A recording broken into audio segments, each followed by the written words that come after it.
And now a Kelly File exclusive. New testimony from CIA eyewitnesses to the Benghazi terror attacks, revealing that the U.S. ambassador to Libya and fellow Americans were left unable to defend themselves when the attack took place on September 11, 2012.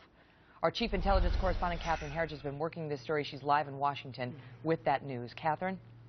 Well, thank you, Megyn. This idea that we were somehow blindsided by the Benghazi terrorist attack just doesn't have merit based on this new testimony. These CIA personnel told the House Intelligence Committee in closed session that there was a notice that was posted on the bulletin board at the CIA annex in Benghazi. This was their base of operations. They said basically, look, guys, it's 9/11. We're looking at the likelihood of increased hostilities against Western targets. So when they saw Ambassador Chris Stevens show up in Benghazi on September 10th with virtually no additional security, what they testified to lawmakers is that they were puzzled and that there must have been some reason, something important that brought him to Benghazi at that time, Megyn. What do we know about the U.S. military assets that were in the region then prior to the attack?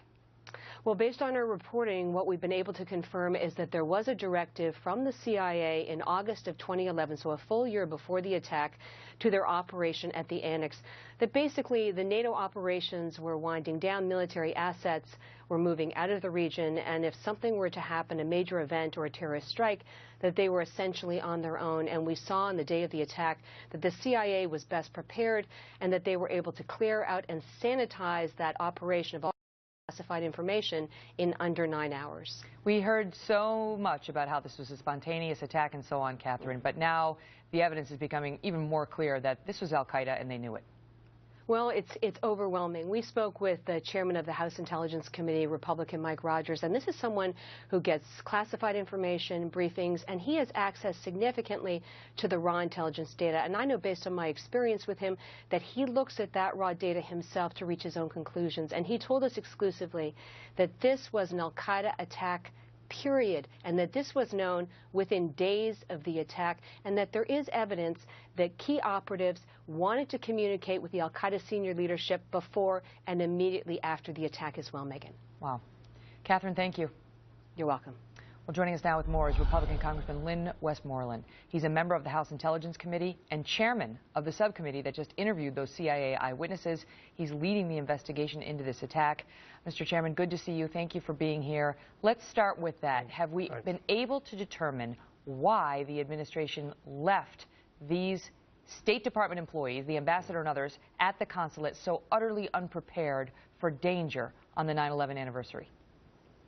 Megyn, there's no excuse for it, and what we have learned is that the CIA did inform their folks at the annex, at the annex, that, hey, there's been a lot of chatter, we want you on high alert, and, they shared that information with the RSOs over at the temporary facility, even invited the guys over to spend the night with them.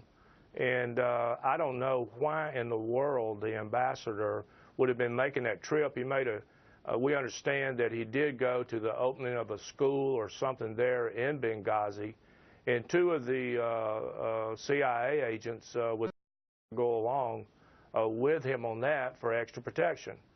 But what other than that he was doing there, we really don't know. We don't know why he was there, and we don't know why they had such inadequate security. And I know that the State Department, the security officers who were there, they were unprepared. And so when the attack started coming down, the CIA guys had to come over from the annex and help try to get rid of these terrorists and save who they could. I know you feel that one of the biggest stories here is the death toll that would have happened if the CIA guys had not come over. Where were the security forces for the State Department employees, including the ambassador, at the compound to begin with? Well, Megyn, what's interesting is that when we heard this testimony, that when they arrived at the facility, that none of the RSOs or the regional security officers that were there were armed. In fact, one of them was barefoot. We had one individual testify that he saw two of them riding around in a Land Cruiser. And so, none of them had a weapon. And as far as they know, no shots were fired. And so, that is completely inadequate, especially in Libya at the time of September the 11th. And so we don't understand exactly what kind of preparations these gentlemen have. Now, what we understand is the guy that was leading the thing had just graduated from the school there at the State Department and had been in Benghazi less than 10 weeks. All right, but I have to get this question in before you go. Is this about incompetence, having the wrong people there, the wrong number of people, the inadequate preparations, or is this about a desire to make everything look like it's hunky-dory in Benghazi, Libya on the 9/11 anniversary, to the peril of those who were stationed there? Megyn, I think you hit the nail on the head. I mean, I think they wanted us to, look like we weren't afraid, that, we were trying to be part of the neighborhood. And that was just not the case. And the security that was even sent down with the ambassador was very light.